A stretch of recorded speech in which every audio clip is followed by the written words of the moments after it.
जय हिंद दोस्तों, स्वागत है एक बार फिर से आपका इंडियन पॉलिटी की क्लास में। भारत की राज्य व्यवस्था पर ये लगातार जो लेक्चर चल रहे हैं उस पर हम ये अगला सेशन ले रहे हैं, जिसमें कि हम कंप्लीट कर रहे हैं वो पार्ट जो कि भारत के संवैधानिक इतिहास यानी कि जो भारत का पॉलिटिकल हिस्ट्री रही है और जो कॉन्स्टिट्यूशनल हिस्ट्री रही है उस पर लगातार ये लेक्चर चल रहे हैं, जिसमें कि आज हम कंप्लीट जो करेंगे वो भारत शासन अधिनियम 1935 और उसके बाद में भारत का जो अंतिम शासन रहा अधिनियम जो कि ब्रिटिश सरकार के द्वारा लाया गया था, जो कि भारत शासन अधिनियम 1947 के नाम से जाना जाता है। इन दोनों अधिनियम को आज हम डिटेल में समझेंगे और इसके पीछे इसको लाने के कारण क्या थे, इसके पीछे उसको भी यहाँ पर समझेंगे। तो एक एक पॉइंट्स बहुत ही ज्यादा इंपॉर्टेंट है आपके एग्जाम्स के लिए, तो क्लास को पूरा इंपॉर्टेंट समझिए। और साथ ही साथ में अगर आप शॉर्ट नोट्स बना रहे हैं तो बिल्कुल अच्छे से शॉर्ट नोट्स बनाइए, क्योंकि एक एक पॉइंट्स मैं यहाँ पर आपके सामने रखूंगा और साथ में आपको पीडीएफ नोट्स भी मिलेंगे और वहां से भी आप अपने शॉर्ट नोट्स बना सकते हैं। वीडियो को भी अनलिमिटेड टाइम देखकर आप रिवीजन कर सकते हैं। तो चलिए शुरू करते हैं। भारत शासन अधिनियम 1935 कैसे बना और उसके पीछे की जो कहानी थी वो क्या रही, क्या कारण थे कि 1935 अधिनियम आया था।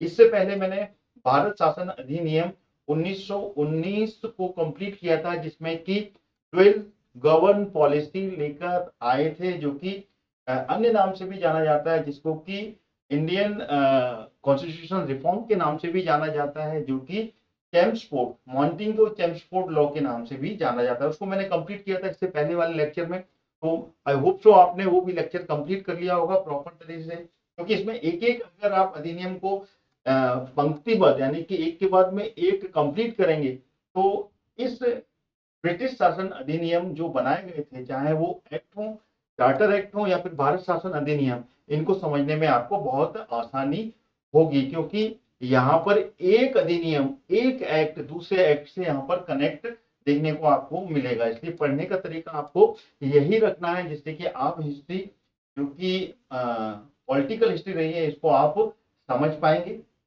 तो चलिए शुरू करते हैं आज का भारत शासन अधिनियम 1935 का ये लेक्चर, साथ में फिर 1947 को भी हम देखेंगे। चल, तो भारत शासन अधिनियम 1935, इसको अगर हम बात की जाए इसके ऊपर, तो ये इस समय जो क्राउन शासक थे वो कौन थे? वो थे जॉर्ज फिफ्थ। नाम याद रखिएगा, जॉर्ज फिफ्थ यहाँ के क्राउन शासन रहे थे, यानी कि उस समय ब्रिटिश में शासन करने वाले जो राजा थे वो थे जॉर्ज फिफ्थ, यानी कि पंचम, जॉर्ज पंचम के समय में ये भारत शासन अधिनियम 1935 आया था। और साथ ही साथ में उस समय अगर बात की जाए तो भारत में जो वायसराय उस समय रहे थे वो थे वेलिंगटन। वेलिंगटन भारत के वायसराय थे उस समय। 1931 में ये वायसराय बनकर आए थे और 1936 तक ये भारत में वायसराय के पद पर रहे थे। और ये जो अधिनियम आया था, ये अधिनियम आया था 1935 में, और इसके पीछे की जो प्रस्तावना थी वो 1919 में लिख ली गई थी। यानी कि 1919 में जो एक कमीशन बनाया गया था 10 वर्ष के बाद में इसकी रिपोर्ट प्रस्तुत करने के लिए, जिसको साइमन कमीशन के नाम से जाना जाता है, उस कमीशन की रिपोर्ट के आधार पर भारत शासन अधिनियम 1935 बना। ये बात आपको ध्यान रखनी चाहिए।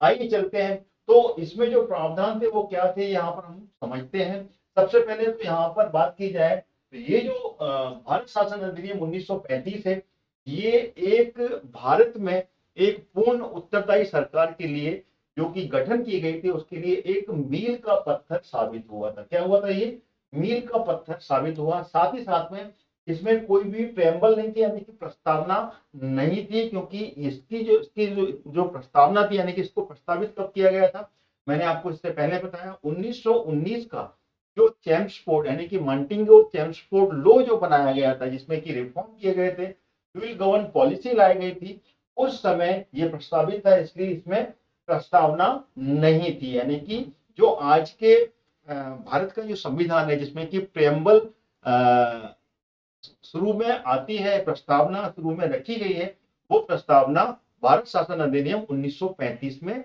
नहीं रखी गई थी। साथ ही साथ इसमें टोटल जो भाग थे वो थे 14 भाग इस अधिनियम में लाए गए थे, और इसमें टोटल 321 धाराओं का प्रोविजन इसमें रखा गया था। साथ में इसमें अगर अनुसूचियों की बात की जाए तो अनुसूचियां इसमें 101 अनुसूचियां इसमें रखी गई थी। तो ये पॉइंट आपको ध्यान रखना है, या फिर 101 नहीं होगी, इसको अपडेट करना पड़ेगा। इसमें 101 है या फिर 10 अनुसूचियां, माफ कीजिएगा, 101 नहीं 10 अनुसूचियां थी, इसको आपको हटाना पड़ेगा। तो इसमें टोटल अनुसूचियां जो थी वो 10 अनुसूचियों के साथ में ये पारित किया गया था। 121 धाराएं थी इसमें और 10 अनुसूचियां इसमें शामिल की गई थी। इस संविधान को, जो कि भारत शासन अधिनियम 1935 के नाम से जाना जाता है, इसको संवैधानिक निरंकुशता वाला एक्ट कहा जाता है। यानी कि संविधान में निरंकुशता इसमें रखी गई थी, यानी कि इसमें अंकुश नहीं लगाए गए थे, कहीं ना कहीं पे एक रिस्ट्रिक्शन थे, वो रिस्ट्रिक्शन फ्री ये अधिनियम था 1935 का, इसलिए इसको संवैधानिक निरंकुशता वाला एक्ट के नाम से ये जाना जाता है। इसको आप इस तरीके से याद रखिएगा। आगे चलते हैं, अगला पॉइंट अगर हम देखें तो इसमें इस एक्ट में, जो कि भारत शासन अधिनियम 1935 के नाम से जाना जाता है, ये एक्ट अखिल भारतीय संघ की इससे स्थापना की गई थी, जिसमें की बात की जाए तो इस अखिल भारतीय संघ में यहाँ पर सूचियां, यानी कि यहाँ पर अलग अलग यहाँ पर क्या बनाई गई थी, यहाँ पर शक्तियों का विभाजन किया गया था। 3 अनुसूचियां यहाँ पर बनाई गई थी, जिसमें कि 3 सूची जो थी, पहली सूची संघ की सूची थी, दूसरी राज्य की सूची थी और तीसरी जो थी वो संवर्ती सूची थी। यानी कि यहाँ पर शक्तियों का विभाजन किया गया था। यानी कि ये उस समय का सबसे बड़ा लिखित संविधान, यानी कि लिखित अधिनियम के रूप में जाना जाता है, जिसको कि भारत शासन अधिनियम 1935 के नाम से जाना जाता है। और यहाँ पर क्या बात की जाए, ये लागू नहीं हुआ था, यानी कि इसको लागू नहीं किया गया था। इसमें क्या किया गया था, इसमें जो देसी रियासत थी, यानी कि जो उस समय प्रिंसली स्टेट थे, वो प्रिंसली स्टेट ने इस भारतीय संघ व्यवस्था को, जो कि 1935 के अधिनियम में लाया गया, उसमें प्रिंसली स्टेट ने इसमें आने से इनकार कर दिया था। इसको भी हम समझेंगे कि कैसे इनकार किया था आगे। तो यहाँ पर अपन यही समझते हैं कि इसमें 3 अनुसूचियों के माध्यम से, यानी कि 3 सूचियों के माध्यम से शक्तियों का विभाजन किया गया था, जिसमें कि संघ के अंतर्गत 59 विषय, यानी कि 59 यहाँ पर विषय रखे गए थे, और राज्य में 54 विषय और संवर्ती सूची में 36 विषयों को लिया गया था। संवर्ती सूची यानी कि यहाँ पर राज्य और संघ दोनों के बीच की जो शक्तियां थी वो यहाँ पर रखी गई थी, यानी कि दोनों को तालमेल बिठाकर जो सूचियां थी वो सूचियां संवर्ती सूची में शामिल की गई थी। और इसमें अविशिष्ट शक्ति, यानी कि एक अपशिष्ट जो सूची थी उसका जो पावर था वो वायसराय के अंतर्गत रखा गया था, यानी कि वायसराय के पास में रखा गया था। साथ ही साथ में यहाँ पर जो प्रांत थे वो 11 प्रांत थे, जिसमें कि 11 प्रांत में से 6 प्रांतों में यहाँ पर जो थी वो चीफ कमिश्नर, यानी कि कमिश्नर के अंतर्गत आते थे, जिसमें कि आगे जाकर यहाँ पर प्रांतीय सरकार की व्यवस्था की जाती है। इसको आप यहाँ पर याद रखिएगा। साथ ही साथ में इस संघीय अखिल भारतीय संघ की स्थापना में प्रिंसली स्टेट को अपने मर्जी के माफिक रखा गया था, यानी कि यहाँ पर उनकी मर्जी के हिसाब से रखा गया था। अगर वो यहाँ पर संघ में शामिल होना चाहती हैं या नहीं चाहती हैं, ये उनके खुद के विवेक पर छोड़ा था। अगर वो नहीं चाहती हैं तो वो ना शामिल हो, तो ये व्यवस्था इसमें दी गई थी। साथ ही साथ में यहाँ पर प्रांत थे, यहाँ पे की ब्रिटिश सरकार का यहाँ पर अधिकार था, वो वहां पर पहले से ही गवर्न कर रही थी। उन सभी प्रांत में जो पहले से ही 1919 का जो अधिनियम आया था, जिससे कि दोहरी शासन प्रणाली शुरुआत की गई थी, ड्यूअल गवर्न पॉलिसी चालू हुई थी, जिसको कि द्वैत शासन व्यवस्था के नाम से भी जाना जाता है। उस द्वैत शासन को भारत शासन अधिनियम 1935 से खत्म कर दिया गया था, यानी कि द्वैत शासन की यहाँ पर समाप्ति हुई। साथ में यहाँ पर प्रांतीय सरकार की व्यवस्था, यानी कि स्वायत्तता की शुरुआत इस अधिनियम से होती है, जिसमें कि 11 जो यहाँ पर प्रांत थे, उन 11 प्रांत में से जो 6 प्रांत थे वहां पर द्विसदनीय व्यवस्था की शुरुआत होती है, यानी कि 2 सदन यहाँ पर शुरू होते हैं, जिसमें कि एक सदन उच्च सदन, जो कि यहाँ पर ब्रिटिश सरकार के अधीन होता, और दूसरा सदन जिसको कि निम्न सदन के रूप से जाना जाता है, जो कि प्रांतीय सरकार के रूप में जाना जाता है। यहाँ पे कि प्रांतीय सरकार की व्यवस्था की गई थी। वो थे 6 प्रांत, आगे समझेंगे वो 6 प्रांत यहाँ पर कौन कौन से थे। अभी आप इतना ही ध्यान रखिए। साथ ही साथ में यहाँ पर जो पहले जो एक्ट बनाए गए थे, याद कीजिएगा, जो सबसे पहले रेगुलेटिंग एक्ट आया था जो कि 1773 का था, वॉरेन हेस्टिंग के समय आया था। उस समय यहाँ पर परिषद की व्यवस्था की गई थी, और उस समय जब गवर्नर गवर्नर काउंसिल की शुरुआत हुई थी तो पहले इसमें 4 सदस्य रखे गए थे, यानी कि 4 सदस्यों के साथ में परिषद का गठन हुआ था। और उसके बाद में उस परिषद में आगे जाकर जो नए एक्ट आए, जिसमें कि 1784 का पीस इंडिया एक्ट आया, फिर उसके बाद में 1793 का चार्टर एक्ट आता है, फिर 1813 का चार्टर एक्ट आता है, फिर 1853 का चार्टर 33 का चार्टर एक्ट है, फिर 1853 का चार्टर एक्ट आता है। तो इनमें कहीं जाकर धीमे धीमे करके जो परिषद है उस परिषद में मूल चूल परिवर्तन किए गए, यानी कि परिषद का एग्जिस्टेंस उसमें था। तो वो जो परिषद थी उस परिषद को आगे जाकर जब भारत शासन अधिनियम 1935 आया, तब यहाँ पर परिषद भारत परिषद यानी कि जो इंडियन काउंसिल थी, उस काउंसिल का यहाँ पर अंत कर दिया गया, और यहाँ से व्यवस्था चालू होती है किसकी, सदनों की, यानी कि द्वि सदन व्यवस्था की शुरुआत यहां से की गई, जो थी भारत शासन अधिनियम 1935 से। तो क्या है यहाँ पर, यहां से 1935 का अधिनियम जो था, जो भारत शासन अधिनियम के नाम से जाना जाता है, उससे भारत परिषद का अंत हुआ। आगे चलते हैं। अगले पॉइंट की अगर बात करें तो अगला जो पॉइंट है वो है यहाँ पर सांप्रदायिक प्रतिनिधित्व। 5वां पॉइंट है सांप्रदायिक प्रतिनिधित्व का यहाँ पर विस्तार होता है। मतलब यहाँ पर फूट डालो राज करो वाली जो नीति थी वो यहाँ पर इस अधिनियम से पहले ही 1919 में इसका बीज बो दिया गया था। और यहाँ पर भारत सरकार अधिनियम 1935 के तहत यहाँ पर जो चुनावी व्यवस्था थी उसमें यहाँ पर अलग अलग प्रतिनिधित्व की बात की गई थी, यानी कि सांप्रदायिक प्रतिनिधित्व का बीज यहाँ पर मिलता है, जिसमें कि मुस्लिम, दलित, महिला, मजदूर, साथ ही साथ में अन्य धर्म थे, जिसमें कि जो भारतीय ईसाई थे उनके लिए अलग प्रतिनिधित्व रखा, भारतीय और एंग्लो इंडियन थे उनके लिए अलग प्रतिनिधित्व रखा, और साथ ही साथ में यहाँ पर जो सिख समुदाय थे उनके लिए अलग प्रतिनिधित्व का विस्तार किया गया।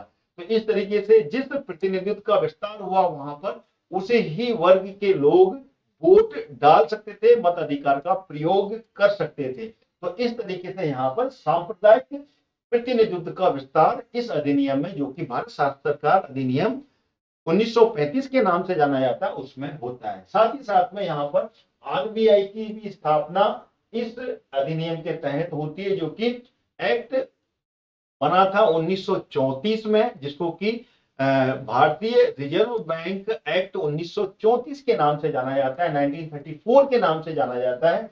उस एक्ट से यहाँ पर RBI reserve bank of India, भारतीय रिजर्व बैंक की स्थापना की जाती है।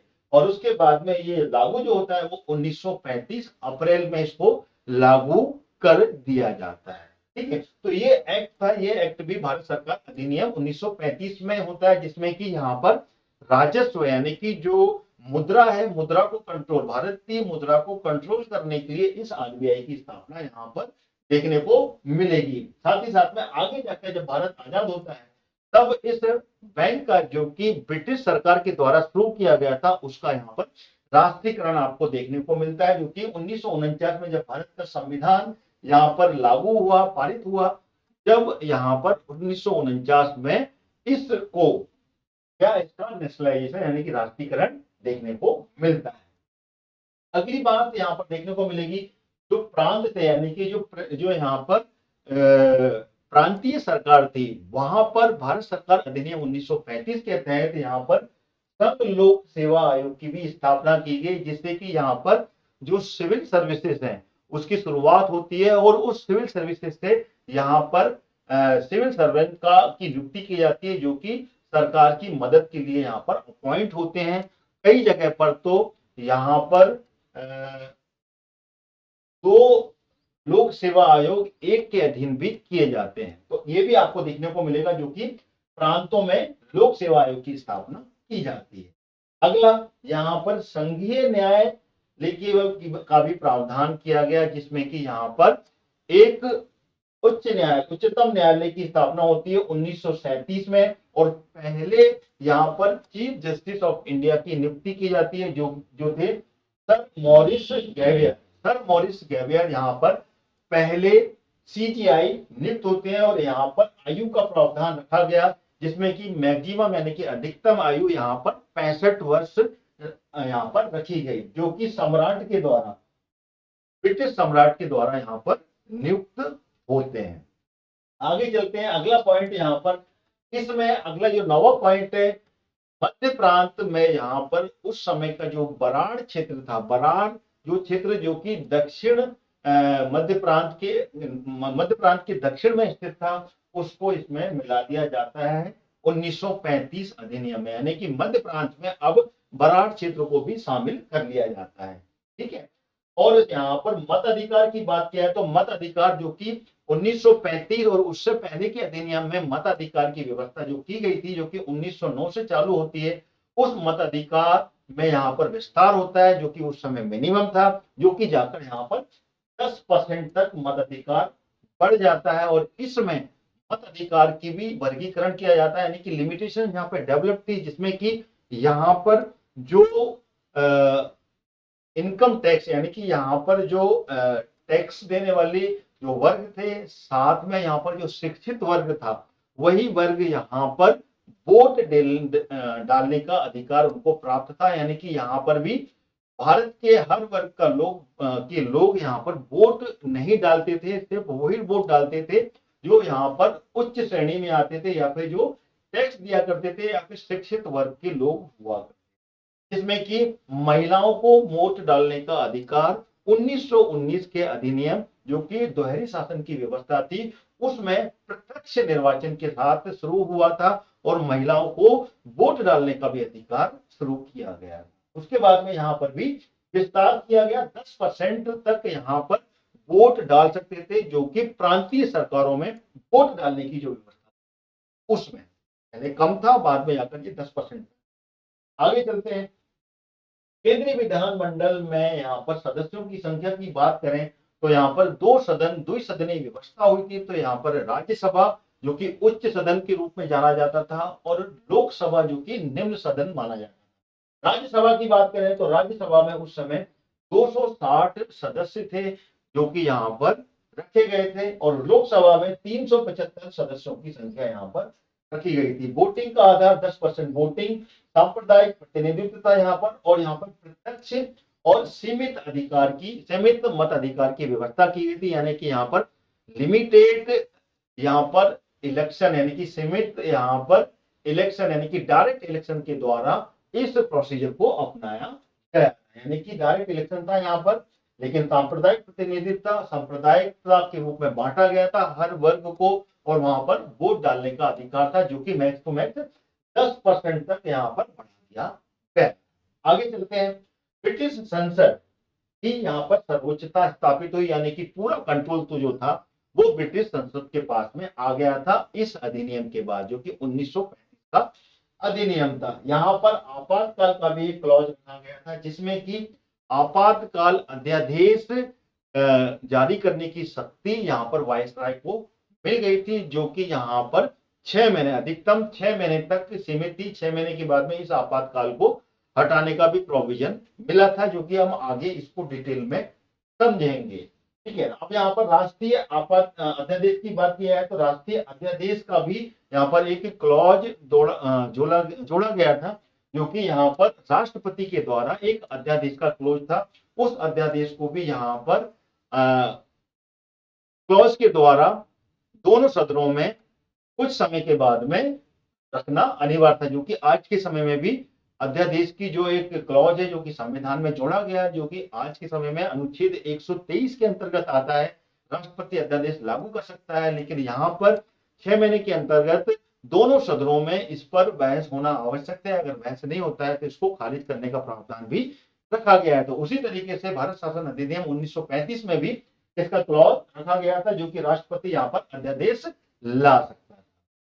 ठीक है ना। अगर यहाँ बात करें तो यहाँ पर जब 1935 का भारत शासन अधिनियम आया था, तो उस समय यहाँ पर नेहरू के द्वारा कुछ स्टेटमेंट दिए गए थे, जिसमें कि कहा गया था ये जो अधिनियम है, जो कि भारत सरकार अधिनियम ब्रिटिश सरकार के द्वारा लाया गया है 1935 का, वो एक अनेक ब्रेकों वाला इंजन रहित गाड़ी की संज्ञा नेहरू के द्वारा दी गई थी। साथ ही साथ में इसको दासता का एक नया अधिकार पत्र भी कहा गया। दासता का एक नया अधिकार पत्र के रूप में इसको कहा गया, जो था भारत सरकार अधिनियम 1935। यहां तक मेरे ख्याल से आपको पॉइंट क्लियर हो गए होंगे। अब हम इसको एक बार फिर से रिवीजन करते हैं।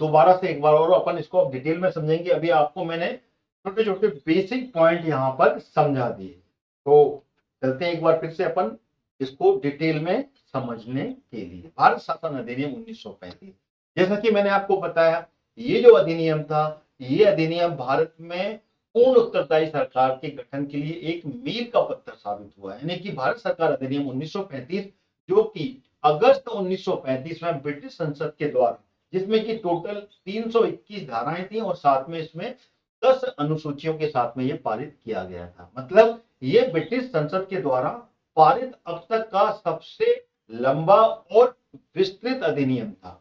और इस अधिनियम में सबसे बड़ी बात ये थी कि ये अधिनियम में यहाँ पर जो भारत की जो सीमाएं थी, सीमाओं को यहाँ पर बंटवारा किया गया था। उस समय भारत में बर्मा बर्मा भी भारत के अंतर्गत शामिल था, जो कि यहाँ पर बर्मा विभाजन के बाद में ये दो भागों में बांट दिया गया था। मतलब भारत सरकार अधिनियम 1935 और भारत बर्मा सरकार अधिनियम 1935 में इसको विभाजित किया गया, जिसमें कि इस अनुसूची, जिसमें कि टोटल 321 धाराएं थी और 10 अनुसूचियां थी।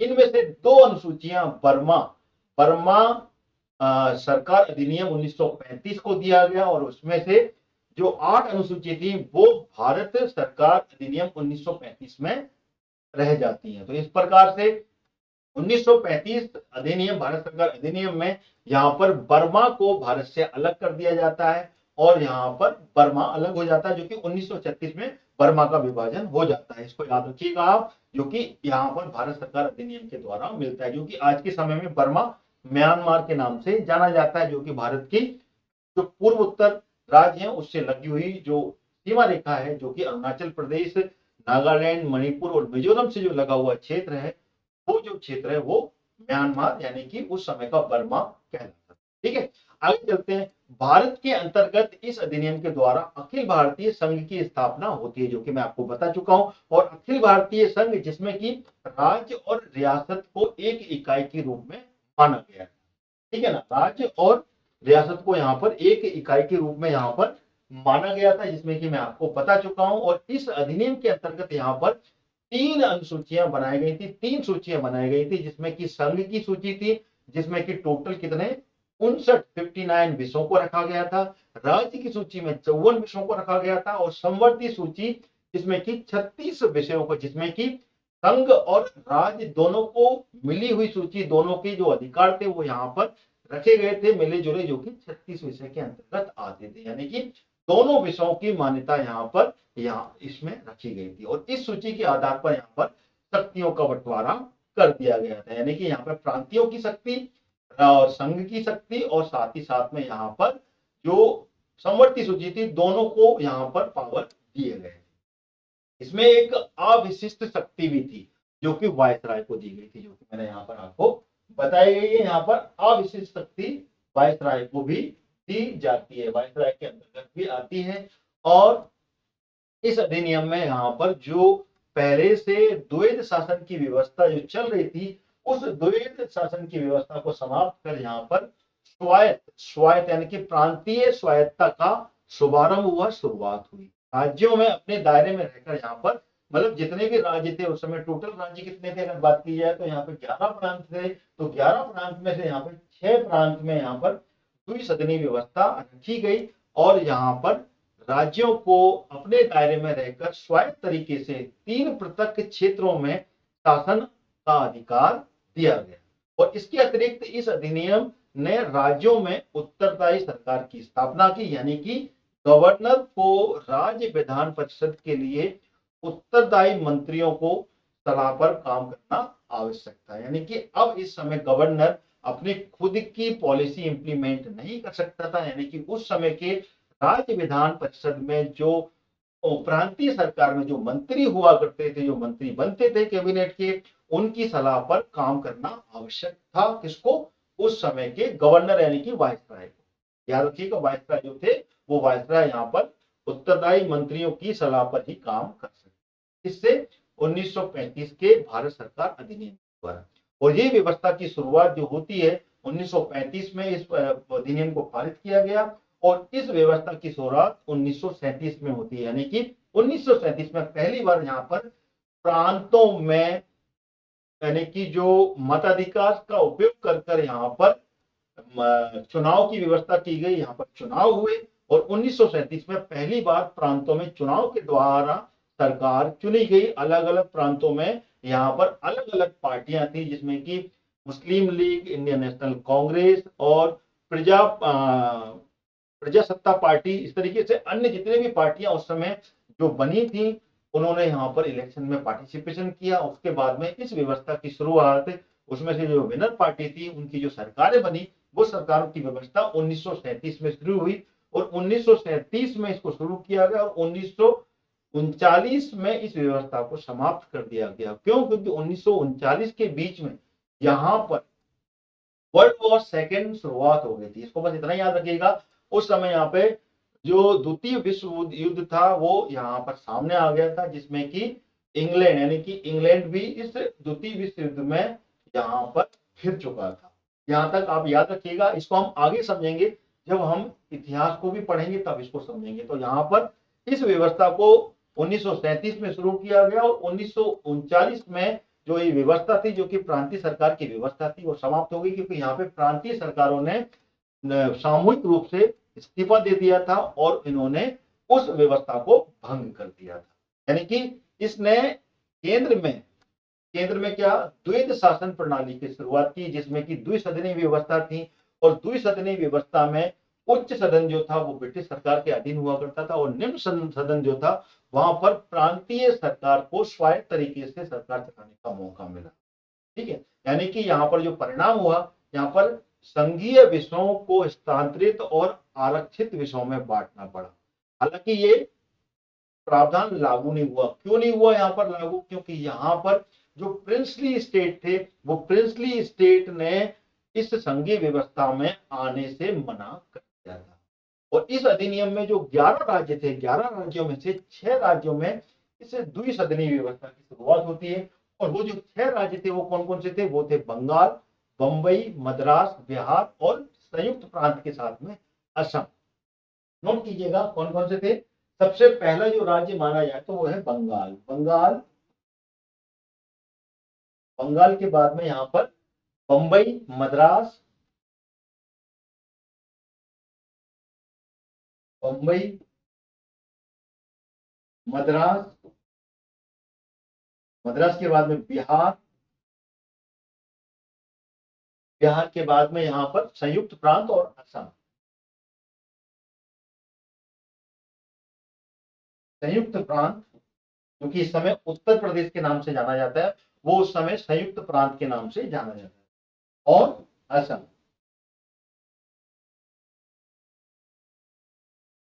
तो ये जो 6 स्टेट थे, इन 6 प्रांतों में, यानी कि 11 राज्यों में से 6 प्रांतों में द्विसदनीय व्यवस्था प्रारंभ की गई। हालांकि इन प्रांतीय सरकारों पर कई प्रकार के अंकुश थे और कई प्रकार के प्रतिबंध भी यहाँ पर इस अधिनियम के द्वारा लगाए गए थे। ये भी आपको याद रखना है। और इस अधिनियम में यहाँ पर, जैसे कि मैंने आपको बता चुका हूं कि यहाँ पर जो था, यहाँ पर जो सांप्रदायिक प्रतिनिधित्व का विस्तार किया गया था। इस सांप्रदायिक प्रतिनिधित्व के तहत यहाँ पर दलित जाति, महिलाओं, मजदूर वर्ग और अलग अलग तरीके से निर्वाचन व्यवस्था करके सांप्रदायिक जो प्रतिनिधित्व था उसकी व्यवस्था में यहाँ पर विस्तार किया गया था, जिसमें कि मुस्लिमों को, दलितों को, महिलाओं को, मजदूरों को और अन्य जो उस समय के जातीय समूह थे, जिसमें कि हम बात करें तो सिख समुदाय के लिए अलग से कर दी गई थी, मुस्लिम वर्गों के लिए अलग से यहाँ पर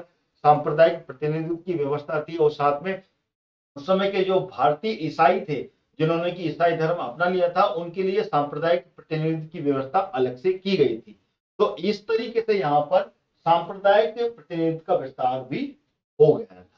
और इस अधिनियम में यहाँ पर जो कि 1858 के द्वारा स्थापित था, जो कि भारत परिषद अधिनियम था, जो कि पहले से ही भारत परिषद अधिनियम में जो विस्तार कर दिया गया था, उसको यहाँ से समाप्त कर यहाँ पर द्विसदनीय व्यवस्था की शुरुआत की जाती है। यानी कि इंग्लैंड में भारत सचिवों की, सलाहकारों की जो टीम मिल गई थी, तो इस अधिनियम के द्वारा यहाँ पर मत अधिकार का विस्तार किया गया, और मत अधिकार के द्वारा यहाँ पर डायरेक्ट इलेक्शन की व्यवस्था की गई, जिसमें कि एक रेशो डिवाइड किया गया था, जो कि यहाँ पर 10%, यानी कि जो भारत में उस समय के प्रांतों में जो जनसंख्या थी, उस जनसंख्या का 10% लोग यहाँ पर मत अधिकार के द्वारा इस प्रांतीय सरकार को चुन सकते थे। और उसमें भी यहाँ पर एक वर्ग ही था जो कि 10% था, जो कि वोट डाल सकता था, जिसमें कि उस समय के जो करदाता थे, यानी कि कर देने वाले शिक्षित वर्ग था, वो ही यहाँ पर मत, यानी कि मत का प्रयोग करके प्रांतीय सरकार को चुन सकता था। ये व्यवस्था यहाँ पर दी गई। और इसके अंतर्गत देश की मुद्रा, यानी कि देश की मुद्रा को कंट्रोल करने के लिए यहाँ पर आरबीआई की भी स्थापना होती है, जिसको कि रिजर्व बैंक ऑफ इंडिया बोला जाता है आज के समय में, जो कि भारतीय रिजर्व बैंक अधिनियम 1934 के तहत, कौन सा अधिनियम था? भारतीय रिजर्व बैंक अधिनियम 1934 के तहत यहाँ पर भारतीय रिजर्व बैंक की स्थापना की गई, जिसका की परिचालन यहाँ पर अप्रैल 1935 में शुरू हुआ। यानी कि अप्रैल 1935 में भारतीय रिजर्व बैंक की जो कार्य विधि थी, यानी कि जो क्रियाशील थी, जो उनकी एक्टिवनेस थी, वो यहाँ पर शुरू की जाती है। यानी कि शुरुआत यहाँ पर 1 अप्रैल 1935 से ये शुरू होता है। इसमें संघीय लोक सेवा आयोग की भी स्थापना होती है, और साथ ही साथ में यहाँ पर प्रांतों में भी लोक सेवा की स्थापना की जाती है। यानी कि प्रांतों में प्रांतीय लोक सेवा, और 2 या 2 से अधिक राज्यों में यहाँ पर संयुक्त लोक सेवा आयोग की भी स्थापना होती है। यानी कि यहाँ पर 2 से अधिक राज्यों में संयुक्त लोक सेवा आयोग का भी आयोजन किया गया, जिससे कि यहाँ पर सिविल अधिकारियों का चयन किया गया। और इसके तहत जो उससे पहले जो रॉयल कमीशन की स्थापना होती है, और साथ में उसको ली आयोग के नाम से, यानी कि ली कमीशन के नाम से जाना जाता है, उससे यहाँ पर इंडियन सिविल सर्विसेज के थ्रू इन लोक सेवा आयोग में उन सरकारी पदों पर भर्ती की जाती है, जो कि यहाँ पर सरकारी कार्यों में सरकार का काम देखते थे। तो इस तरीके से यहाँ पर संघीय लोक सेवा आयोग की स्थापना की जाती है इस अधिनियम के द्वारा, और साथ में प्रांतीय लोक सेवा आयोग, और 2 या 2 से अधिक राज्यों में संयुक्त सेवा आयोग की भी स्थापना की जाती है। ठीक है ना, एक पॉइंट यहाँ पर लिखिएगा कि 2 या 2 से अधिक राज्यों में यहाँ पर संयुक्त लोक सेवा आयोग की भी स्थापना होती है।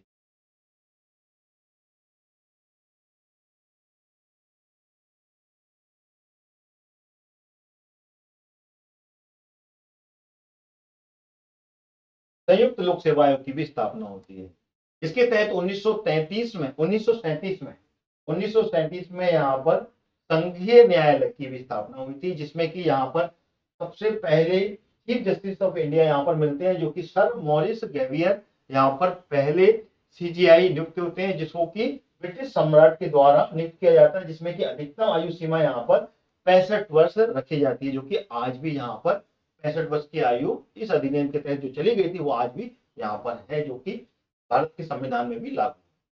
तो यहाँ तक मेरे ख्याल से पॉइंट क्लियर हो गए होंगे। ये अधिनियम किस तरीके का अधिनियम यहाँ पर देखने को मिलता है, जो कि मैंने आपको क्लियर कर दिया। यहाँ पर जो पॉइंट था, बरात को भी मिलाया गया था, मताधिकार का भी प्रयोग किया गया था, केंद्रीय विधानमंडल में राज्यसभा और लोकसभा, जो कि उच्च आयोग, उच्च सदन और निम्न सदन के रूप में जाना जाता है। ठीक है, तो ये पॉइंट्स मैंने यहाँ पर क्लियर करेगा। यहाँ पे आपातकाल की भी व्यवस्था देखने को मिलेगी, जो कि आगे आपको यहाँ पर जो 1947 का अधिनियम है उसमें अपन इसको पूरा समझेंगे। तो हम चलते हैं 1947 के अधिनियम को यहाँ पर कंप्लीट।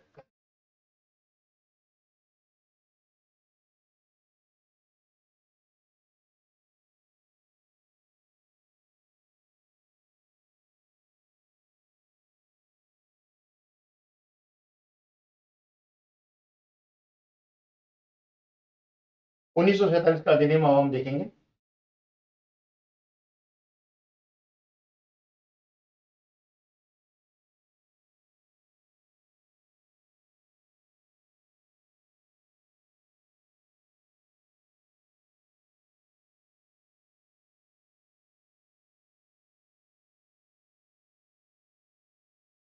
तो 1947 के अधिनियम की हम बात कर लेते हैं यहाँ पर। तो यहाँ पर पूरे अच्छे तरीके से इस अधिनियम को भी समझना है, जो कि इसको 1947 का अधिनियम या फिर भारतीय स्वतंत्रता अधिनियम 1947 के नाम से जाना जाता है। किस नाम से जाना जाता है? भारतीय स्वतंत्रता अधिनियम 1947 के नाम से जाना जाता है। इस अधिनियम के बाद ही भारत को यहाँ पर स्वतंत्रता मिली, जो कि 15 अगस्त 1947 को अपना भारत ब्रिटिश शासन से यहाँ पर आजाद हुआ। तो अब हम इसके बारे में बात करते हैं। यानी कि 20 फरवरी 1947 को ब्रिटिश प्रधानमंत्री, उस समय कौन थे ब्रिटिश के प्रधानमंत्री? वो थे क्लेमेंट एटली। क्लेमेंट एटली यहाँ पर घोषणा करते हैं कि हम 30 जून 1948 तक हम ब्रिटिश शासन को यहाँ पर समाप्त कर देंगे। यानी कि ब्रिटिश शासन यहाँ से समाप्त हो जाएगा। यानी कि 48 तक हम यहाँ से चले जाएंगे और ब्रिटिश शासन को समाप्त कर यहाँ पर उत्तरदायी भारतीयों के हाथों में इस सत्ता को सौंप देंगे। ये घोषणा कौन करते हैं? 20 फरवरी 1947 को उस समय के जो ब्रिटिश प्रधानमंत्री थे क्लेमेंट एटली के द्वारा ये घोषणा की जाती है। और इस घोषणा पर जो था, ये घोषणा जैसे ही होती है, इस घोषणा के बाद में मुस्लिम लीग ने यहाँ पर एक आंदोलन किया और उस आंदोलन में यहाँ पर मुस्लिम लीग अपने लिए एक अलग राष्ट्र की मांग करती है और यहाँ पर भारत के विभाजन की बात मुस्लिम लीग के द्वारा की जाती है, जब ये घोषणा ब्रिटिश के प्रधानमंत्री क्लेमेंट एटली करते हैं। फिर उसके बाद में यहाँ पर जब ये बात ब्रिटिश सरकार के पास में पहुंचती है, तो 3 जून 1947 को ब्रिटिश सरकार ने इसको स्पष्ट किया कि 1946 में जो उस समय संविधान सभा बनी थी, संविधान सभा के द्वारा यहाँ पर संविधान बनाया गया था। जब भारत को आजाद करने के लिए संविधान के लिए पूरा प्रारूप बनाया जा रहा था, उस प्रारूप को जब बनाया गया तो उन क्षेत्रों में ये लागू नहीं होगा जो इसे स्वीकार नहीं करेंगे। यानी कि जब मुस्लिम लीग के द्वारा यहाँ पर अलग से राष्ट्र की, अलग से अपने अलग राष्ट्र, अलग मुस्लिम राष्ट्र की मांग की गई और यहाँ पर भारत के विभाजन की बात की गई, तो उस समय ब्रिटिश सरकार के द्वारा 3 जून 1947 को ये स्पष्ट कर दिया कि 1946 में जो संविधान सभा के द्वारा जो संविधान बनाया गया, वो संविधान उन क्षेत्रों पर लागू नहीं होगा जो कि इसको स्वीकार नहीं करेंगे। फिर उसके बाद में 3 जून 1947 को उस समय के जो वायसराय थे, जो कि माउंटबेटन यहाँ पर बनकर आए थे, तो माउंटबेटन के द्वारा यहाँ पर विभाजन की योजना वो प्रस्तुत करते हैं और जिसे कि माउंटबेटन योजना के नाम से जाना जाता है। और ये जो योजना थी, ये ब्रिटिश संसद में यहाँ पर प्रस्तुत होती है। ब्रिटिश संसद में प्रस्तुत होने के बाद में इस पर ब्रिटिश संसद मोहर लगाता है और इस योजना को, जब ये योजना भारत में लाई जाती है वहां से पारित होने के बाद में, तो इस योजना को कांग्रेस और मुस्लिम लीग दोनों ही इसको एक्सेप्ट कर लेते हैं, स्वीकार कर लेते हैं, जिसमें कि भारत के विभाजन की बात थी, भारत को विभाजित किया गया है। ठीक है, तो भारत के विभाजन की जब बात की जाती है तो भारत का विभाजन यहाँ पर होता है। तो इस प्रकार से इसको भारतीय स्वतंत्रता अधिनियम 1947 बनाकर इसको लागू किया गया, जिसमें कि भारत का विभाजन होना था। और इस विभाजन को 3 जून 1947 को उस समय के जो वायसराय थे माउंटबेटन के द्वारा प्रस्तुत किया गया। इस अधिनियम के तहत भारत में ब्रिटिश राज को समाप्त कर दिया गया। यानी कि 5 अगस्त 1947 को इसे स्वतंत्र और संप्रभुत्व राष्ट्र घोषित किया गया। किसको? भारत को। तथा इसमें इस अधिनियम के द्वारा भारत का विभाजन कर दिया गया और यहाँ पर दो स्वतंत्र डोमिनियन स्टेट बनाए गए, जिसको कि भारत और पाकिस्तान के नाम से जाना गया है। कि जो पश्चिमी क्षेत्र था उसका बंटवारा कर पाकिस्तान बनाया गया और जो पूर्वी और अन्य क्षेत्र थे उसमें भारत की बाउंड्री बनाई गई। यानी कि यहाँ पर दो डोमिनियन स्टेट का निर्माण किया गया जो कि भारत और पाकिस्तान कहलाए, जिन्हें कि ब्रिटिश राष्ट्रमंडल से अलग होने की स्वतंत्रता थी। यानी कि जो ब्रिटिश राष्ट्रमंडल के अंतर्गत जो पूरा भारत आता था उसमें दो डोमिनियन स्टेट बनाए गए और दोनों डोमिनियन स्टेट भारत और पाकिस्तान को ब्रिटिश राष्ट्रमंडल से अलग होने की स्वतंत्रता दी गई। इस अधिनियम ने भारत में जो वायसराय का पद था, यानी कि जो माउंटबेटन वायसराय बनकर आए थे तो उससे पहले के जो वायसराय का पद था उस पद को समाप्त कर दिया गया, जो कि था भारत स्वतंत्रता अधिनियम 1947। इसके तहत वायसराय का पद समाप्त कर दिया गया और उसके स्थान पर दोनों डोमिनियन स्टेट में गवर्नर जनरल का पद सृजित किया। यानी कि वायसराय का पद समाप्त कर अब इन दोनों डोमिनियन स्टेट जो कि भारत और पाकिस्तान थे इसमें गवर्नर जनरल का पद बनाया गया और इससे यहाँ पर अलग अलग अपने अपने स्टेट में गवर्नर जनरल के पद की नियुक्ति की गई। जैसा कि आपको पता है यहाँ पर भारत में उस समय जो गवर्नर जनरल थे वो थे उस समय जब भारत जब तक यहाँ पर आजाद नहीं हुआ था तो माउंटबेटन को यहाँ पर गवर्नर जनरल बनाया गया था। फिर बाद में स्वतंत्र भारत के जो गवर्नर जनरल बने थे वो राजगोपालाचार्य जी, राजा राजगोपालाचार्य जी को यहाँ पर गवर्नर जनरल बनाया गया था। तो यहाँ पर दोनों डोमिनियन स्टेट में अलग अलग गवर्नर जनरल बने थे। पाकिस्तान में उस समय जो गवर्नर जनरल बने थे वो मोहम्मद अली जिन्ना बने थे। तो इस तरीके से यहाँ पर दोनों डोमिनियन स्टेट में गवर्नर जनरल का पद सृजित किया गया, जिससे कि यहाँ पर जो नियुक्ति थी वो नए राष्ट्र की कैबिनेट की सिफारिश पर, ठीक है ना, ब्रिटेन की जो ताज थी ताज के द्वारा करनी। यानी कि यहाँ पर ब्रिटेन सरकार का यहाँ पर कोई नियंत्रण नहीं होना था। यहाँ पर कंट्रोल अब पूरा का पूरा दोनों डोमिनियन स्टेट के हाथ में आ गया। यानी कि इस अधिनियम के द्वारा डोमिनियन राज्यों को संविधान सभाओं को अपने देश में संविधान बनाने और उसके लिए किसी भी देश के संविधान की उस समय जब दोनों डोमिनियन स्टेट बन गए थे तो दोनों डोमिनियन स्टेट्स को अपने अपने देश में अपने संविधान बनाने का अधिकार मिल गया था और उसको ये भी कह दिया था कि यहाँ पर अपने अपने देश का जब संविधान बनाए तो वो किसी भी देश के संविधान को अपनाने की भी शक्ति होगी। यानी कि उसको ये रिस्ट्रिक्शन नहीं होगा कि वो ब्रिटिश शासन का ही संविधान अपनाए, वो किसी भी देश के संविधान को उठाकर उस संविधान के तहत अपने संविधान को बना सकती है। अपने संविधान में वो अलग अलग देश के संविधान को अपनाने की भी शक्ति यहाँ पर दोनों डोमिनियन राज्यों को दी गई।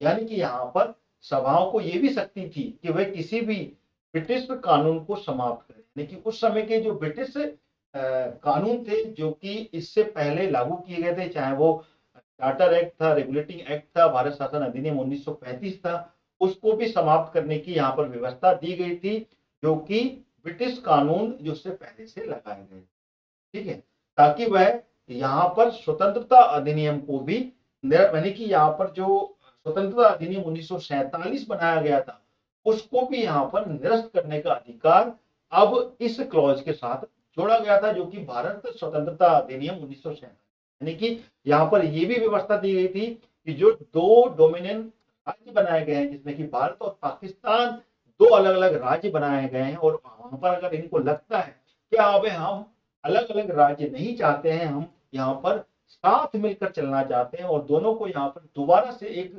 भारत बनाया जाए और एक ही राज्य के साथ चला जाए, उसकी भी व्यवस्था यहाँ पर की गई थी। जिसमें कि ये कहा था कि स्वतंत्रता अधिनियम जो 1947 बनाया गया है जिसमें कि दो अलग अलग डोमिनियन स्टेट बनाए गए हैं उसको भी यहाँ पर निरस्त करने का अधिकार भी दिया गया था।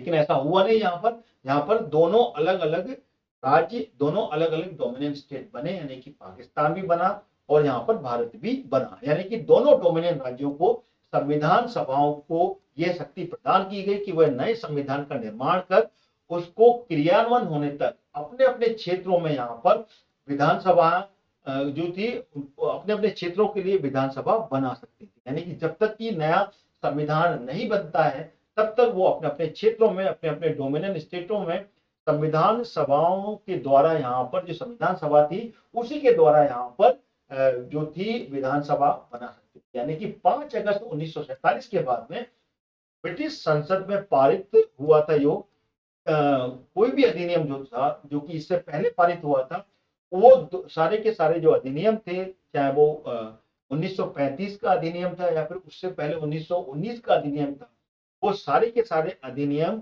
अब इसके बाद में लागू नहीं होंगे जब तक कि दोनों डोमिनियन स्टेट इस कानून को मानने के लिए अपने अपने स्टेट में कानून नहीं बना लेते।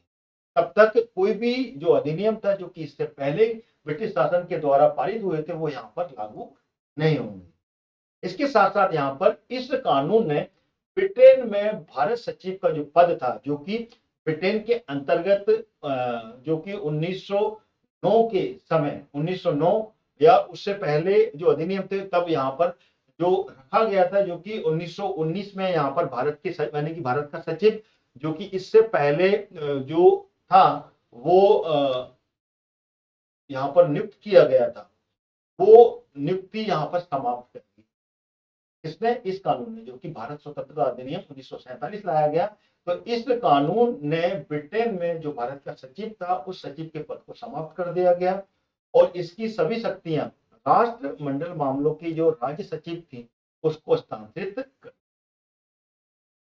और साथ ही साथ में इस अधिनियम ने जो कि 5 अगस्त 1947 को आया था, यहाँ पर जो उस समय की भारत में जो रियासतें थी जो कि एक फ्री स्टेट थी, फ्री प्रिंसली स्टेट थी, उस पर भी यहाँ पर ब्रिटिश की जो पावर थी, यानी कि ब्रिटिश की जो संप्रभुता थी उसकी समाप्ति की घोषणा कर दी गई और उनको ये आदेश दिया गया कि अब वो चाहे तो किसी भी डोमिनियन स्टेट में शामिल हो सकती हैं, वो चाहे तो स्वतंत्र भी रह सकती हैं, वो चाहे तो भारत के साथ में या फिर पाकिस्तान के साथ में भी शामिल हो सकती हैं। इस तरीके से यहाँ पर ब्रिटिश पावर को यहाँ पर भी न्यूट्रलाइज कर दिया गया था। और साथ ही साथ में उस समय के जो आदिवासी क्षेत्र तो ब्रिटिश शासन के अंतर्गत थे, ठीक है ना, यानी कि ब्रिटिश शासन अपने अंडर में लेके रखे थे, वहां पे भी यहाँ पर इंटरफेरेंस खत्म कर दिया गया था, यानी कि वहां पे भी पूरा हस्तक्षेप जो था वो समाप्त कर दिया गया था इस अधिनियम। दूसरी स्टेट को भी यहाँ पे स्वतंत्रता दी गई थी कि चाहे वो भारत के डोमिनियन स्टेट में या फिर पाकिस्तान के डोमिनियन स्टेट के साथ में शामिल हो सकती थी, और ये स्वतंत्रता उनको दी गई थी और इस अधिनियम के तहत वो किसी के साथ में भी जा सकती थी।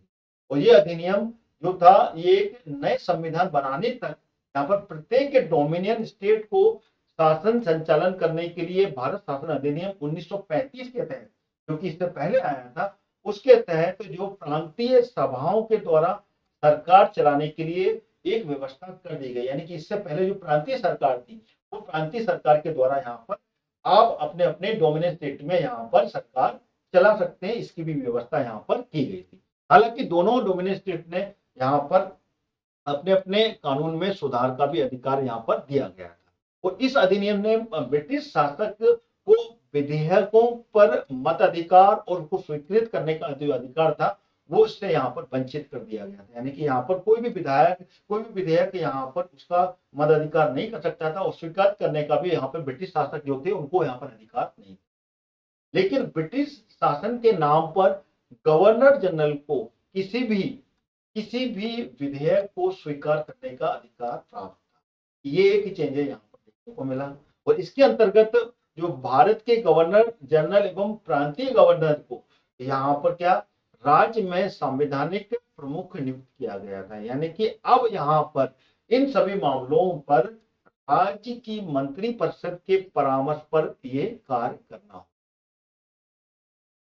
इस कानून को शाही, इस कानून के तहत जो शाही उपाधि थी, जिसमें कि कोई उपाधि रखी गई थी जो कि भारत के सम्राट के नाम से जो एक शाही उपाधि थी जो कि ब्रिटिश शासन के द्वारा रखी गई थी, उस शाही उपाधि को भी समाप्त कर इसने भारत के राज्य की जो सचिव के द्वारा सिविल सेवा की नियुक्ति करने का और पदों में आरक्षण की व्यवस्था जो रखी गई थी, जिसमें कि आरक्षण के तहत यहाँ पर पदों में नियुक्ति की जाती थी, उस प्रणाली को, उस सिस्टम को भी समाप्त कर दिया गया।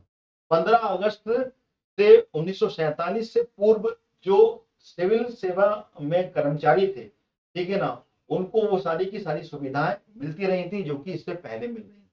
ये भी यहाँ पर लागू था, यानी कि इससे पहले जो इंडियन सिविल सर्विस सर्विसेज यानी कि संघ लोक सेवा आयोग के द्वारा जो कर्मचारी जो पद अधिकारी यहाँ पर नियुक्त थे, उनको वो सारी सुविधाएं मिलती रही जो कि इससे पहले उनको मिलती रही।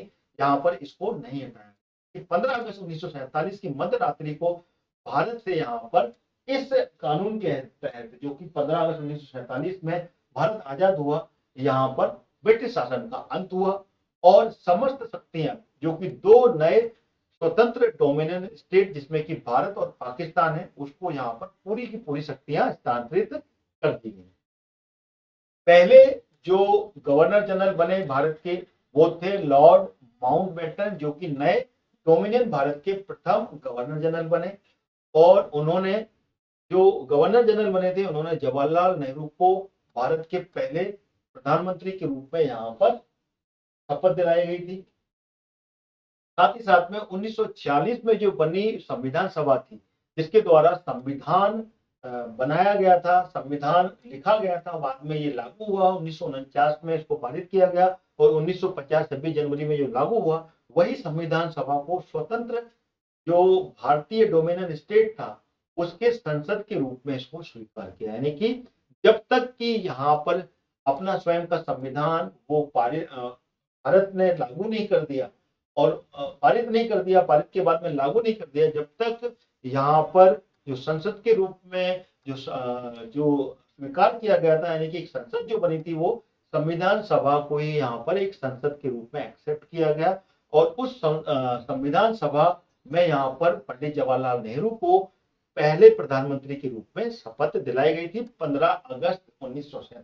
देखिए 14 अगस्त की रात्रि और 15 अगस्त की सुबह को भारत को यहाँ पर आजादी मिली। और इस तरीके से ये जो संविधान था, ये भारतीय स्वतंत्रता अधिनियम 1947 के रूप में, जिसमें कि संविधान सभा को दोनों कार्य सौंपे गए थे। और यहाँ पर जो पहले जो राष्ट्रपति के रूप में, यानी कि पहले जो प्रमुख थे, जो अध्यक्ष थे, वो डॉक्टर राजेंद्र प्रसाद जो संविधान सभा के प्रमुख थे, जो कि इस समय की संसद के रूप में कार्य कर रहे हैं। संसद केंद्रीय विधायिका के जो प्रमुख थे वो जीवी मालवंकर जी यहाँ पर प्रमुखता के रूप में कार्य किया इन्होंने। और उस समय जो संख्या थी वो 389 थी। तो 389 में से यहाँ पर जो संख्या में परिवर्तन हुआ, क्योंकि यहाँ पर दो डोमिनियन स्टेट बन गए थे। तो दो डोमिनियन स्टेट के बाद में यहाँ पर जो सीट थी वो सीट यहाँ पर कम हुई और उसमें से 389 में से सिर्फ 299 जो सीट थी वो भारत डोमिनियन स्टेट जो बना था, भारत जो स्टेट बना था उसके पास में यहाँ पर मिली, जिसमें कि मद्रास के पास में 49, संयुक्त प्रांत के पास में 55 जो कि उत्तर प्रदेश के नाम से आज के समय में जाना जाता है, और मध्य प्रांत बरार, जिसमें कि बरार को शामिल कर लिया गया था 1935 के अधिनियम में, उसमें 17 सीटें यहाँ पर प्राप्त। तो ये था भारत शासन अधिनियम 1947, जिसको कि भारत स्वतंत्रता अधिनियम 1947 के नाम से भी जाना जाता है। तो आज हमने ये दोनों अधिनियम यहाँ पर डिटेल में कंप्लीट कर लिए हैं, जिसमें कि 1935 का अधिनियम था जो भारत शासन अधिनियम 1935 के नाम से जाना जाता है, और भारत स्वतंत्रता अधिनियम 1947 को भी मैंने यहाँ पर कंप्लीट। तो ये दोनों अधिनियम आज कंप्लीट करते हुए इस क्लास को यहीं खत्म करते हैं। आगे हम चलेंगे जिसमें कि हम अगली क्लास में संविधान सभा को कंप्लीट करेंगे कि संविधान सभा में जो संविधान की रूपरेखा रखी गई थी वो किस तरीके से रखी गई थी और उसमें क्या क्या क्लॉज रखे गए थे और कौन कौन सी कमिटी बनी थी, ये हम अगली क्लास में कंप्लीट करेंगे। तो अपने अपने शॉर्ट नोट्स बनाते जाइएगा, साथ ही साथ में इस क्लास को आप बार बार देख के भी अपने रिविजन कीजिए, और पीडीएफ नोट्स आपको भी मिल रहे हैं, उस पीडीएफ नोट से भी आपने शॉर्ट नोट्स बना सकते हैं। Thank you so much. जय हिंद।